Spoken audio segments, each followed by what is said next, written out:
Bagian pihak menilai bahwa belakangan negara kita seolah berubah menjadi republik buzzer, influencer, dan relawan pendukung. Karena para pendukung setia Pak Jokowi ini mendapatkan posisi-posisi empuk sebagai komisaris BUMN atau setidaknya menjadi orang-orang yang kebal hukum yang bebas melakukan cuitan-cuitan bernada fitnah yang menimbulkan kerusuhan dan kekisruhan di tengah masyarakat.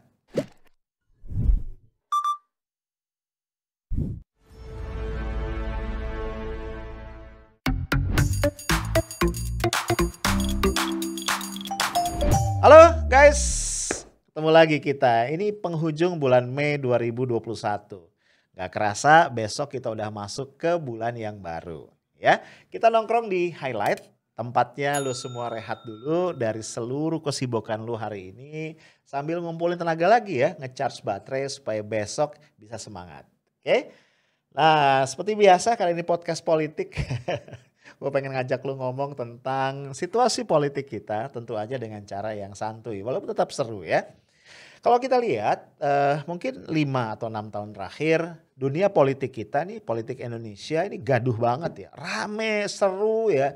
Kadang-kadang konyol, bikin kita geleng-geleng kepala ya.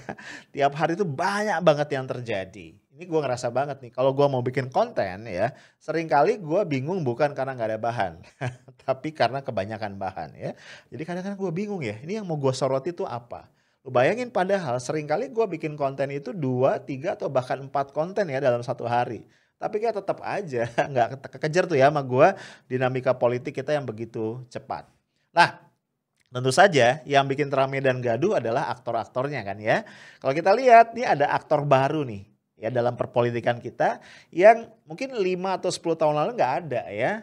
Ini kita kenal sebagai bahasa sopannya influencer atau bahasa tegasnya adalah buzzer. Belakangan ya orang menyematkan kata-kata RP di belakangnya jadi buzzer RP karena memang ya dalam keyakinan sebagian pihak buzzer RP ini memang bergerak motivasinya adalah uang.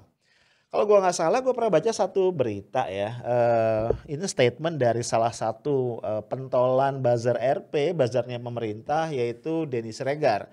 Dia mengatakan bahwa kalau kita pandai mengolah isu katanya begitu, maka uang akan mengalir dengan sendirinya. Jadi buat lu di sana ya, di luar sana tuh yang mungkin lagi nganggur ya, atau mungkin pengen dapat duit lebih ya, pengen cepat kaya ya, atau pengen dapat posisi. Bisa dipertimbangkan untuk jadi buzzer, ya. Tapi lu jangan lupa ya, kata, salah satu pimpinan MUI ya, yaitu Kiai Haji Khalil Nafis, bahwa profesi sebagai buzzer ini profesi yang berbahaya ya. Karena seperti memakan daging bangkai dari saudaranya sendiri. Itu kata Kiai Haji Khalil Nafis, ya. Lah, kalau kita lihat ya, memang belakangan ya nampaknya sepak terjang buzzer ini dahsyat ya. Yang pernah gue bikin lah podcast-podcast gue terakhir, gue pernah ngomong tentang Anies Baswedan. Gimana Anies ini diserang isu mendapatkan gratifikasi rumah mewah 2 lantai di Jakarta Selatan, Kebayoran Baru. Kocak banget ya.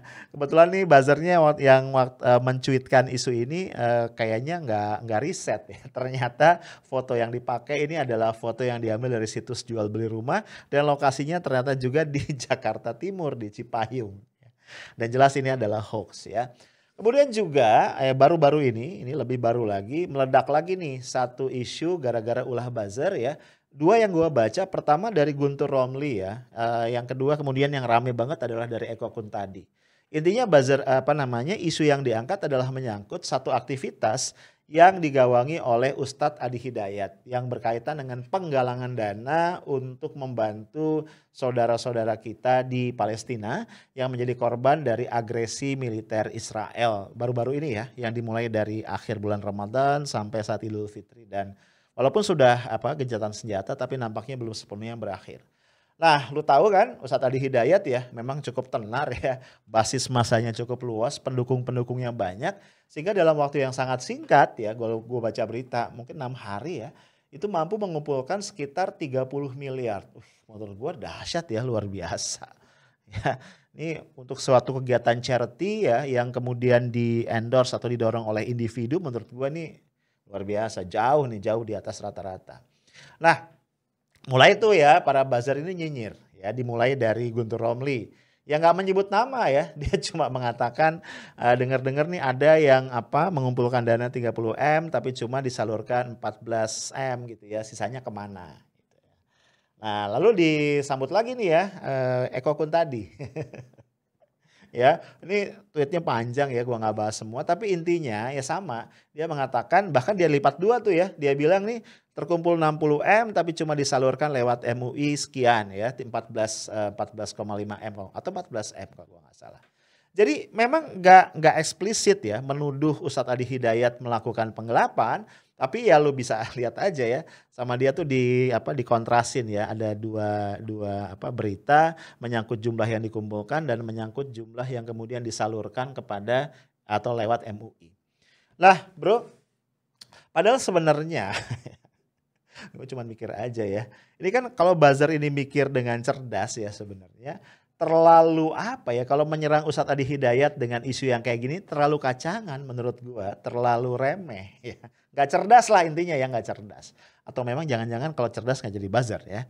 Kenapa gue bilang gak cerdas? Ya lu bayangin aja ya, sosok publik kayak Ustadz Adi Hidayat masa iya melakukan penggelapan kayak begitu banget ya caranya. Ternyata setelah ditelisik ya penjelasannya simpel banget ya. Yang 14 M itu yang disalurkan lewat MUI.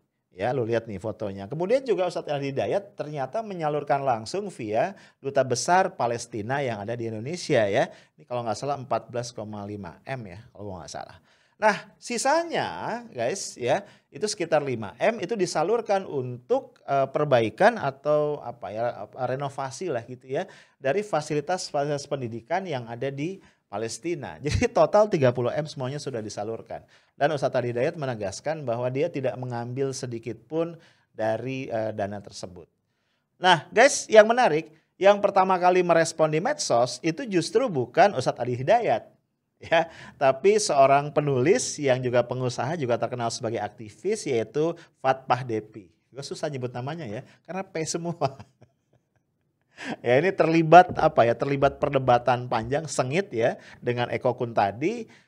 Bahkan Fatpah Devi nantang Eko Kuntadi untuk ketemu langsung dan melakukan klarifikasi. Nah, cuman memang kayaknya buzzer itu nggak berani kalau di dunia nyata ya. Jadi beraninya cuman cuit-cuitan di dunia maya. Karena ternyata kalau kita lihat ya Eko Kuntadi ini ngeles kemana-mana ketika diminta oleh Fatpah Devi untuk ketemu langsung dan melakukan klarifikasi. Tapi memang nggak sampai di situ doang ya guys ya. Pada akhirnya Ustadz Adi Hidayat pun bersuara dengan sangat tegas ya. Kita bisa paham ya. Lu bayangin aja Ustadz Adi Hidayat tuh nggak ada masalah apa-apa ya. Dia melakukan satu inisiasi sebuah program yang sangat baik ya. Mengajak masyarakat untuk membantu Palestina. Bukan uang negara pula ya. Kemudian dinyinyirin dengan nada fitnah yang menurut gua sangat beracun. Dan akhirnya beliau di akun YouTube pribadinya memberikan statement yang tenang ya, tapi sebenarnya nadanya sangat tajam. Kita simak dulu ya pernyataan beliau. Di perjalanan tadi malam ya, bahkan dari sore menjelang malam, ada dari teman-teman media juga minta untuk live, minta untuk klarifikasi, minta untuk tanya beberapa informasi terkait dengan isu yang sedang marak berkembang, rencana pelaporan akun-akun tertentu ya ke pihak kepolisian. Saya ingin tegaskan bahwa itu bukan rencana. Ya sekali lagi itu bukan rencana, tapi memang hal yang sudah kami siapkan. Sekarang sedang distrukturisasi ya bagaimana delik-delik hukum yang sesuai dengan akun-akun yang bersangkutan yang menebarkan informasi-informasi yang bukan hanya keliru tapi berpotensi juga membenturkan berbagai pihak, membuat kegaduhan ya, bahkan juga menimbulkan fitnah-fitnah, baik itu ditujukan secara langsung dalam gambar ataupun narasi atau bahkan framing berita tertentu yang isinya tidak jauh dari niat-niat yang dimaksudkan. Dan saya yakin insya Allah pihak kepolisian akan sangat profesional ya dengan tagar presisi yang sudah disiapkan oleh Pak Kapolri, Pak Sigit. Saya kira Jenderal Sigit insya Allah ini akan berjalan dengan baik. Saya punya keyakinan dan masyarakat tidak perlu menduga-duga. Ya, karena ini sudah keterlaluan. Kita tidak dalam konteks kuat-kuatan, kita dalam konteks menegakkan hukum dan ini akan diuji di pengadilan. Sekali lagi, tolong jangan siapkan materi, karena saya sudah punya banyak materi. Ya, ini kita harus uji dengan baik sehingga konstruksi hukumnya jelas, mendapatkan keadilan dan pada akhirnya hal-hal semacam ini bisa hilang dari bumi Indonesia. Terima kasih, saya mohon izin, lagi banyak kegiatan saat ini. Kasihan masyarakat di sekitaran yang berhak untuk mendapatkan perhatian-perhatian kita jadi terabaikan karena hal-hal yang semacam ini. Saya tidak ingin menurunkan status keilmuan dan kehormatan hanya untuk merespon cuitan-cuitan, buzzer-buzzer yang tidak jelas, tapi biarkan keadilan itu berbicara, sehingga nanti di pihak kepolisian bisa menguji, menentukan, dan di pengadilan bisa terlihat dan terbuka seluruhnya. Nah guys, gue bersyukur ya kalau betul Ustadz Hidayat dengan tim pengacaranya akan mengambil jalur hukum. Karena menurut gue sepak terjang dari para buzzer ini memang sudah sangat mengganggu dan lebih banyak tampil sebagai sampah ya, istilah gue gitu, sampah yang mengotori pelataran demokrasi kita. Ya lu bayangin aja, ada orang ya sedang menjalankan hak-hak konstitusinya untuk berserikat, untuk membantu saudara-saudaranya di Palestina gitu ya. Satu hal yang sangat baik ya. Dan kalau ini terlaksana, ini akan memberikan reputasi yang bagus pada Indonesia. Ini malah diganggu dengan cara-cara seperti ini. Dan kita tahu yang namanya buzzer itu sudah melakukan gangguan-gangguan yang lain banyak banget ya.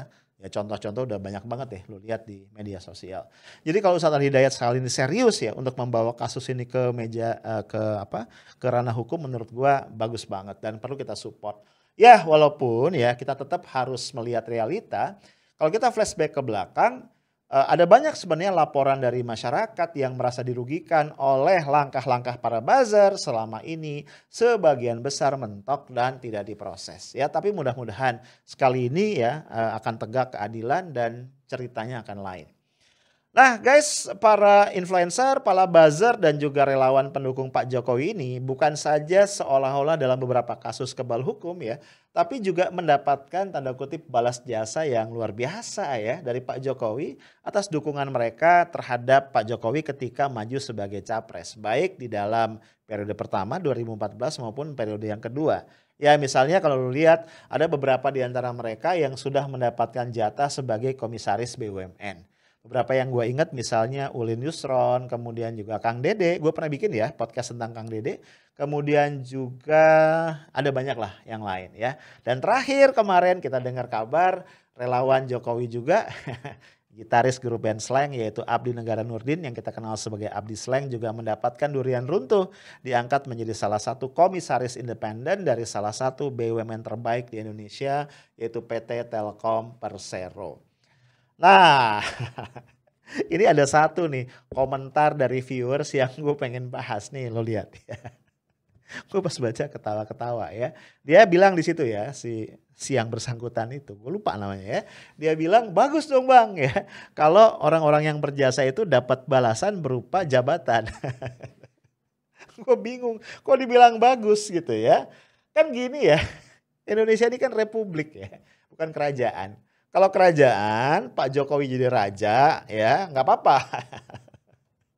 Kalau kerajaan itu kan aset negara punya si raja, itu kalau kerajaan yang kerajaan absolut ya, monarki absolut. Ya itu suka-suka Pak Jokowi lah gitu.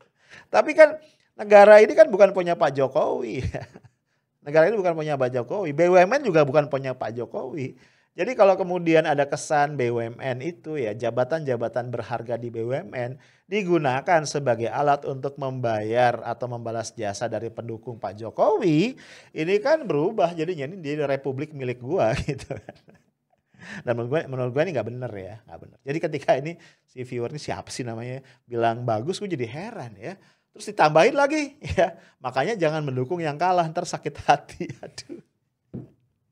Ini kayaknya gue perlu disclaimer ya. Ini nggak ada urusan sama sakit hati. Ini gue nggak pakai perasaan nih. Gue ngomong apa adanya, sesuatu yang gue yakini sebagai sebuah kebenaran. Ingat ya, kita ini negara republik ya. Jadi sebenarnya segala sesuatu di negara ini bukan punya presiden, tapi punya rakyat Indonesia ya. Nah kembali tadi ya. Jadi gue tertarik nih untuk meneliti ya. Seberapa besar sih durian runtuh yang diterima oleh orang yang namanya Abdi Slang ya. Ternyata kalau kita lihat berdasarkan laporan keuangan tahun 2020 ya, jumlah total remunerasi yang diterima oleh seluruh ya, ini secara kolektif, komisaris dari PT Telkom itu kurang lebih adalah 96 miliar. Ya, ini masuk gaji, tunjangan, bonus, tantiem dan segala macam. Itu sekitar 96 miliar. Dahsyat. Dan ini bervariasi ya, untuk komisaris independen itu kisarannya sangat bervariasi antara 1, sekian miliar sampai dengan sekitar 11 miliar. Jadi beda-beda. Ya, berarti kalau bisa dapat 11 miliar itu kurang lebih hampir 1 miliar dalam 1 bulan kalau kita rata-ratakan. Nah, kita nggak tahu nih Abdi Sleng dapat berapa ya, bisa jadi dapat yang ini. Lo gila ya, gede banget ya. Nah, nggak tahu ya, poin gua adalah apakah jumlah itu kemudian pantas ya diberikan kepada ya komisaris yang kita juga nggak tahu sebenarnya kiprahnya atau apa kontribusinya bagi perusahaan seperti apa. Nah, ini ada satu sisi lain yang juga menarik ya, di dalam menyoroti pengangkatan para komisaris Telkom yang baru, termasuk di dalamnya adalah Abdi Sleng.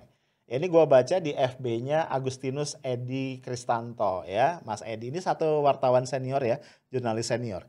Jadi Mas Edi ini menyoroti bukan tadi dari sisi gaji segala macam, enggak ya. Tapi lebih jauh lagi dia melihat ada semacam gejala bahwa ini merupakan upaya untuk melindungi aliran dana dari BUMN ke satu perusahaan lain yaitu Gojek. Gua nggak tahu ya, ini ceritanya cukup panjang ya, lu baca sendiri nanti ya, kita kasih linknya kalau lu mau ya. Tapi intinya gini ya, kita tahu bahwa salah satu anak perusahaan Telkom yang paling mentereng itu adalah Telkomsel. Ya, bahkan kalau gua nggak salah ya, sebagian besar pendapatan Telkom itu disumbang oleh Telkomsel. Dan di Telkomsel itu punya 65% saham ya. Saham-saham yang lain dimiliki oleh banyak perusahaan yang lain ya. Bahkan perusahaan-perusahaan asing, ada beberapa perusahaan cangkang yang ada di Singapura juga memiliki sahamnya Telkomsel. Nah, ini perlu cermat ya. Ternyata Telkomsel ini sudah 2 kali menyalurkan dana untuk berinvestasi di Gojek. Ya, yang pertama sekitar 2,1 triliun, wih gede banget ya. Ini dalam bentuk obligasi konversi tanpa bunga. Ya, jadi lu bayangin ya, ini kira-kira nih gampangnya berarti anak perusahaan BUMN ini ngasih duit gratis ke Gojek ya sebagai dana investasi utang tanpa bunga yang pada saatnya nanti akan bisa dikonversi menjadi saham. Nah, kemudian belakangan Telkomsel juga menambah investasinya sebesar 300 juta US dollar dalam bentuk saham.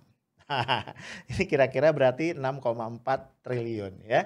Jadi gampangnya ya, Telkomsel sudah menggelontorkan dana 6,4 triliun ke Gojek. Di mana letak persoalannya? Bukankah investasi kayak gini biasa aja? Iya, tapi jangan lupa ya, Telkomsel adalah anak perusahaan Telkom, dan karena Telkom itu adalah BUMN, maka Telkomsel juga adalah BUMN kan? Undang-undangnya mengatakan begitu, anak perusahaan dari BUMN adalah juga merupakan BUMN. Artinya apa? Keuangan yang terkait dengan perusahaan ini adalah bagian dari keuangan negara.